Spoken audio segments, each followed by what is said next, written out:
Pawang mga kasinungalingan ng umano ang mga sinabi ni dating Bulacan First District Engineer Bryce Hernandez sa Kamara.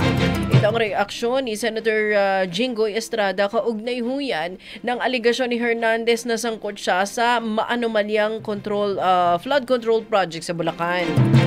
Aminado si Estrada na easy target at mas vulnerable siya sa ganitong issue dahil nadawit na noon ang kanyang pangalan sa usapin ng korupsyon. Gumaganti lang din umano si Hernandez matapos niya itong ipakontempt sa pagdinig ng Senate Blue Ribbon Committee. Napakinggan ninyo yung sagot ni Senator Jinggoy at nung nag-speech na siya, parang very confident siya at pinangatawanan niya na hindi tayo safe. Hindi ako safe. Hindi tayo safe.